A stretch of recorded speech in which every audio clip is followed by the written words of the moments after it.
नमस्कार दोस्तों, आपका स्वागत है नॉलेज पार्क में। आज हम भौतिक विज्ञान का एक बहुत ही इम्पोर्टेंट टॉपिक डिस्कस करने जा रहे हैं, जिसका नाम है प्रकाश। जिस भी एग्ज़ाम में साइंस का टॉपिक रहता है या साइंस पूछा जाता है, उस एग्ज़ाम में प्रकाश से ज़रूर एक दो प्रश्न ज़रूर रहते हैं इससे। तो चलिए शुरू करते हैं बिना किसी देरी के। पहले जानते हैं प्रकाश होता क्या है। प्रकाश की जो परिभाषा है, प्रकाश क्या है? एक प्रकार की ऊर्जा है जो हमारे आँखों को संवेदित करती है। प्रकाश क्या है? एक टाइप की एनर्जी है जो हमारे आँखों में सेंसेशन देती है। प्रकाश में जो फीचर है उसके, वो पहले बताते हैं। प्रकाश एक अनुप्रस्थ तरंग है और जो प्रकाश है वो हमेशा एक सीधी रेखा में चलती है। प्रकाश का जो मूल कण है वो है फोटोन। फोटोन का मतलब है पैकेट्स के फॉर्म में जो एनर्जी चलती है उसे बोलते हैं फोटोन। प्रकाश की जो चाल है वो है 3 × 10⁸ मीटर पर सेकेंड होती है।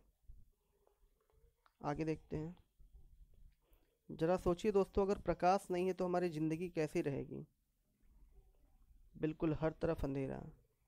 इसलिए प्रकाश क्या है? भगवान का दिया हुआ एक गोल्डन गिफ्ट है हमारे लिए।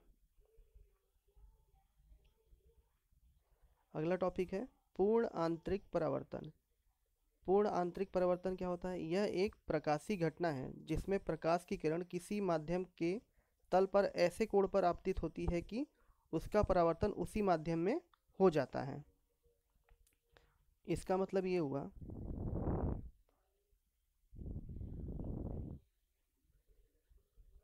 ये कोई एक आई और आर, ये क्या है? इंसिडेंट रे है और ये रिफ्रैक्टेड रे है।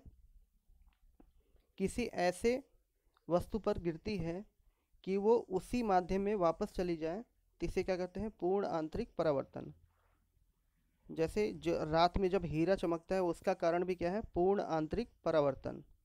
और मृग तृष्णा, बहुत ज़्यादा जब गर्मी पड़ती है तो रोड पे ऐसा लगता है कि पानी जैसा हो, बहुत दूर अगर देखा जाए तो लगता है कि पानी जैसा है, बट वो पानी नहीं होता। वो क्या किस लिए बनता है? वो मृग टोटल इंटरनल रिफ्लेक्शन की वजह से बनता है वो। अच्छा, एक और एग्जांपल इसका ये है, जो ऑप्टिकल फाइबर केबल होते हैं, ऑप्टिकल फाइबर केबल, जो ऑप्टिकल फाइबर केबल होते हैं वो किस पर वर्क करते हैं? पूर्ण आंतरिक परावर्तन पे, टोटल इंटरनल रिफ्लेक्शन पे ऑप्टिकल फाइबर वर्क करता है। पूर्ण आंतरिक परावर्तन जहाँ पर होता है वहाँ पर जीरो डिस्टॉर्शन होता है, मतलब ऊर्जा का क्षय बहुत ही कम होता है। इसीलिए हम इंटरनेट का माध्यम से ऑन द स्पॉट ही हम क्या कर सकते हैं? बात कर सकते हैं देश विदेश हर जगह। इस किस लिए पॉसिबल है? इसी पूर्ण आंतरिक परावर्तन की वजह से। अगला है टॉपिक प्रकाश का प्रकीर्णन, स्कैटरिंग ऑफ लाइट। जब प्रकाश किसी ऐसे माध्यम से गुजरता है जिसमें धूल तथा अन्य पदार्थों के अत्यंत सूक्ष्म कण हो, तो इनके द्वारा प्रकाश सभी दिशाओं में क्या होता है? प्रसारित हो जाता है, स्कैटर हो जाता है। इसे क्या बोलते हैं? प्रकाश का प्रकीर्णन। जैसे प्रकाश यहाँ से आ रहा है, ठीक है, अनंत से, स्मॉल डस्ट पार्टिकल हर जगह रहते हैं, तो यहाँ पर जब पहुँचेगा तो ये क्या होगा? हर तरफ फैल जाता है, स्कैटर्ड हो जाता है। तो इसी क्रिया को हम क्या बोलते हैं? प्रकाश का प्रकीर्णन। हमारा आसमान नीला दिखाई देता है, क्यों दिखाई देता है? प्रकाश के प्रकीर्णन के कारण। सूर्योदय और सूर्यास्त के समय भी आसमान का लाल दिखाई देना, वो किस लिए होता है? प्रकाश के प्रकीर्णन के कारण। जो प्रकाश में लाल रंग होता है उसका प्रकीर्णन सबसे कम होता है, तथा बैगनी रंग जो होता है वो सबसे ज़्यादा स्कैटर होता है। बैगनी रंग का जो होता है वो सबसे ज़्यादा ही स्कैटर होता है। अच्छा, आपने देखा होगा रोड पे जो साइन बोर्ड बने होते हैं वो हमेशा लाल रंग के ही क्यों होते हैं?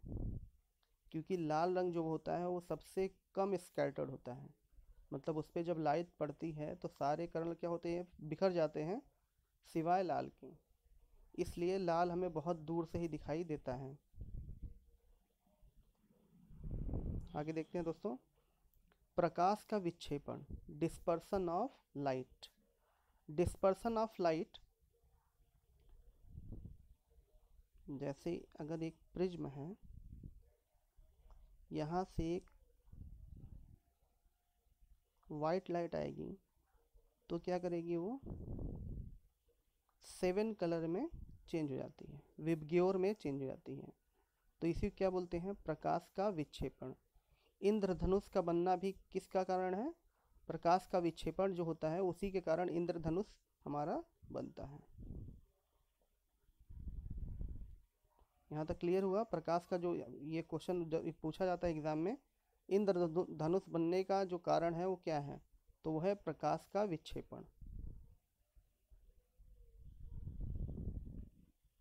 अगला है आँखों में होने वाले विकार। जो आँखों में होने वाले विकार हैं उनको डिस्कस करते हैं। पहला है निकट दृष्टि दोष, जिसे इंग्लिश में बोलते हैं मायोपिया। अच्छा, निकट दृष्टि दोष का जो डेफिनेशन होता है वो ये होता है कि उसमें निकट की वस्तु मनुष्य को स्पष्ट नज़र आती है, परंतु दूर की वस्तु स्पष्ट नज़र नहीं आती। ये उल्टा होता है, मतलब निकट का मतलब ये नहीं कि हमें निकट की वस्तु नहीं दिखाई देती, हमें निकट की वस्तु बिल्कुल साफ दिखाई देती हैं, परंतु जो दूर की वस्तुएं हैं वो हमें साफ दिखाई नहीं देती हैं। और इसका जो उपचार होता है वो होता है अवतल लेंस द्वारा। जो अवतल लेंस का पावर होता है वो हमेशा क्या होता है, अवतल लेंस का पावर हमेशा क्या होता है, नेगेटिव होता है। याद रखिएगा कि अवतल लेंस का जो पावर होता है वो हमेशा नेगेटिव होता है। दूर दृष्टि दोष, हाइपरमेट्रोपिया। दूर दृष्टि दोष में मनुष्य को दूर की वस्तु स्पष्ट नजर आती है किंतु निकट की वस्तु स्पष्ट नजर नहीं आती है। एक याद कर लीजिए, दूसरा वाला अपने आप ही याद हो जाएगा। इसमें इसके उपचार में हमेशा कॉन्वेक्स लेंस का यूज करते हैं, उत्तल लेंस का यूज करके हम दूर दृष्टि दोष को सही कर सकते हैं। अगला क्वेश्चन है जरा दूर दृष्टि दोष जो है, जिसे बोलते हैं प्रेस बायोपिया। इसमें मनुष्य को निकट दृष्टि दोष तथा दूर दृष्टि दोष दोनों प्रकार की बीमारियां होती हैं। इस बीमारी में दोनों टाइप के जो विकार होते हैं वो दोनों टाइप के विकार मनुष्य की आंखों में हो जाते हैं। इसके लिए हम क्या करते हैं, जो चश्मा बनता है ऊपर वाला पार्ट कॉनकेव होता है और जो नीचे वाला पार्ट होता है वो, सॉरी थोड़ा अच्छा नहीं लिखा इस पर है, वो होता है कॉनवेक्स के कारण। ठीक है, कॉनवेक्स के कारण। आगे से स्टाइलस लिख के लिखा करेंगे तो सही समझ में आएगा आपको। फिर से समझ लीजिए, जो जरा दृष्टि दोष के जो मनुष्य होते हैं उनके लिए जो चश्मा बनता है, ऊपर वाला पार्ट कॉनकेव अर्थात अवतल लेंस होता है और नीचे वाला जो पार्ट होता है वो कॉनवेक्स अर्थात उत्तल लेंस होता है वो। आगे बढ़ते हैं। प्रकाश के परावर्तन का नियम। ये नियम क्या कहता है, आपतित किरण, परावर्तित किरण तथा अभिलंब तीनों एक ही तल में होते हैं। इसका कहने का मतलब ये है, अगर ये हमारे पास लाइन है, ये लाइन है, ये आपतित किरण हो गई, ये परावर्तित किरण हो गई और ये अभिलंब हो गया। ये नॉर्मल लाइन है, ये है हमारा रिफ्रैक्टेड लाइन, ये इंसिडेंट लाइन। ये तीनों एक ही तल में होंगे। ये प्रकाश का परावर्तन का नियम पहला यही बोलता है कि जो आपतित किरण मतलब जो हमारा इनिशियल होगा रे और जो रिफ्रैक्टेड रे होगा और जो नॉर्मल होगा वो तीनों एक ही तल में होंगे। अगला टॉपिक क्या बोलता है उसका, जो अगला नियम है वो ये बोलता है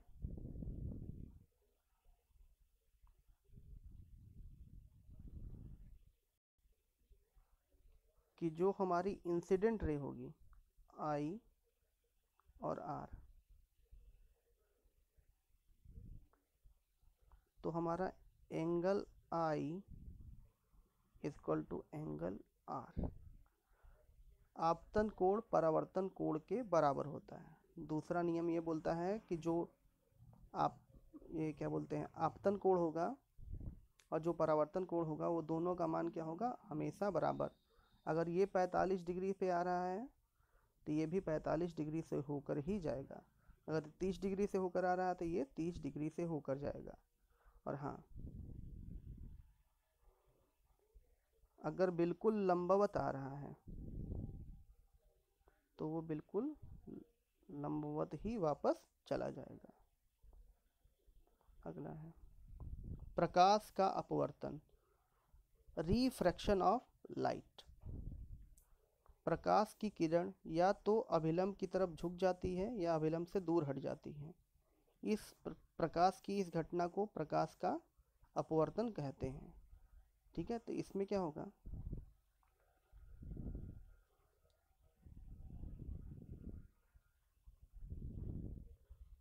ये हमारी इंसिडेंट रे है और ये हमारी होकर के रिफ्लेक्टेड ले जाएगी।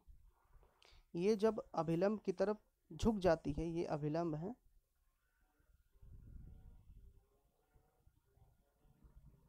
माफ कीजिएगा ठीक से लिख नहीं पा रहे इस पे। अभिलंब जो है, अभिलंब की जो लाइन है उसकी तरफ अगर झुक जाती है तो इसका मतलब ये हुआ कि जो ऊपर वाला है वो हमारा क्या है, विरल माध्यम है, और नीचे वाला क्या है, डेंसर मीडियम है, सघन है। ठीक है, ये ऊपर वाला रेयरर हो जाएगा और नीचे वाला डेंसर। जैसे एक सिंपल सा एग्जांपल जानिए, जब हमारा क्या होता है,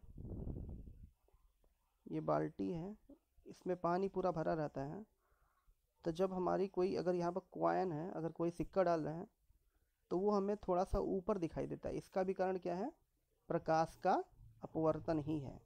ठीक है, जब इंसिडेंट रे ऊपर से आई और अगर ऊपर वाला मीडियम हमारा नॉर्मल है,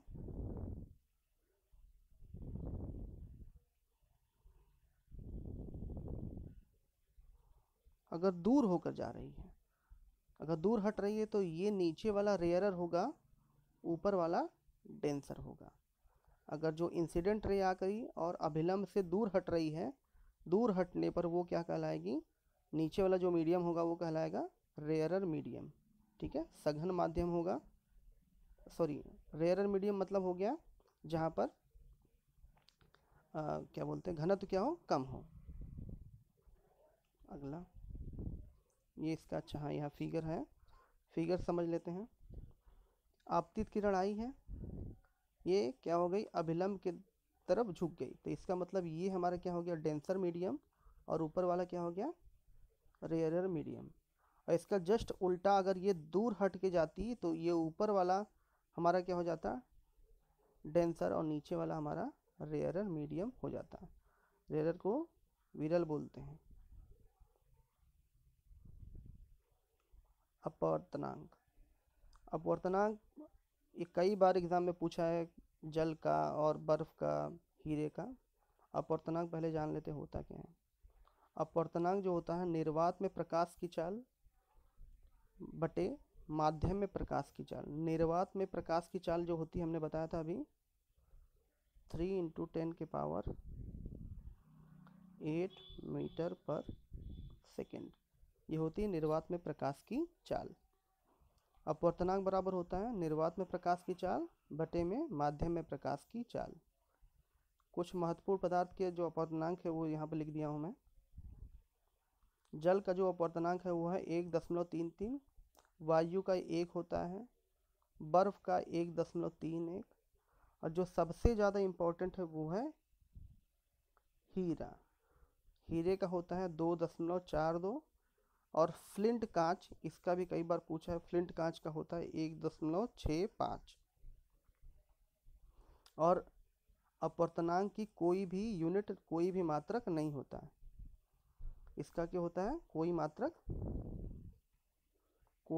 नहीं होता, इसका कोई मात्रक नहीं होता रिफ्रैक्टिव इंडेक्स का। इंग्लिश में बोलते हैं रिफ्रैक्टिव इंडेक्स। आपको वीडियो कैसा लगा आप ज़रूर बताइए कमेंट बॉक्स में। अगर इस टॉपिक को आप अच्छे से पढ़ लिए तो यकीन मानिए, अगर कोई जिस भी एग्ज़ाम में साइंस पूछा जाता है, आपका अगर प्रकाश का प्रश्न आ गया तो उसमें अगर आप एक भी गलती नहीं करेंगे। और ये पक्की बात है कि इस टॉपिक से हमारे एक दो क्वेश्चन ज़रूर आते हैं। वीडियो आपको कैसा लगा आप प्लीज़ कमेंट बॉक्स में ज़रूर बताइएगा। Thank you.